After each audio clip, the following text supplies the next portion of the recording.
नमस्कार, मी अमिता. तुम्ही पाहत आहात E6 टीव्ही मराठी. ऐन हिवाळी अधिवेशनाच्या काळातच शिवसेना ठाकरे गटाचे नेते अंबादास दानवे यांनी एक व्हिडिओ बॉम्ब फोडला आहे. पैशांच्या गड्ड्यांसह आमदार काय करत आहेत असा सवाल त्यांनी मुख्यमंत्री देवेंद्र फडणवीस यांना विचारला आहे.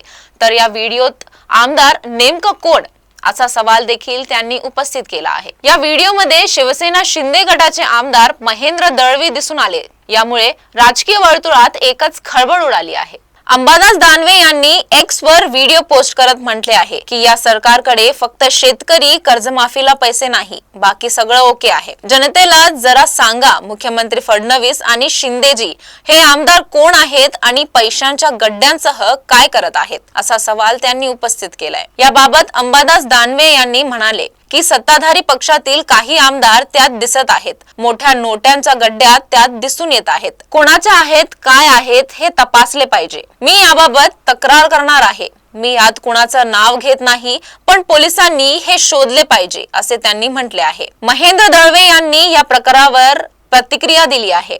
अंबादास दानवेंनी तो व्हिडिओ नीट दाखवावा. लाल टी शर्ट मधील व्यक्ती कोण हे त्यांनी सांगावे. मी व्हिडिओत असेल तर मी आमदारकीचा राजीनामा देईन. ब्लॅकमेल करणं हा अंबादास दानवेंचा धंदा आहे. त्यांच्याकडे कोणतं काम नाही, पद नाही. पक्षात त्यांना कोणी कुत्र विचारत नाही. या व्हिडिओशी माझा काहीही संबंध नाही. अंबादास दानवे यांनी तो व्हिडिओ समोरच्या व्यक्तीच्या चेहऱ्यासकट दाखवावा. त्यांनी व्हिडिओ कट करून दाखवू नये. अंबादास दानवे यांनी पुरावे घेऊन हा व्हिडिओ माझाच आहे हे सिद्ध करून दाखवावे. अंबादास दानवेंनी व्हिडिओ मार्फ केला आहे. अंबादास दानवेंना कोणी सुपारी दिली हे सांगावे. अंबादास दानवे सुपारीबाज नेता आहे अशी टीका महेंद्र दळवी यांनी अंबादास दानवे यांच्यावर केली. पुढच्या बातमीसाठी पाहत रहा E6 टीव्ही मराठी.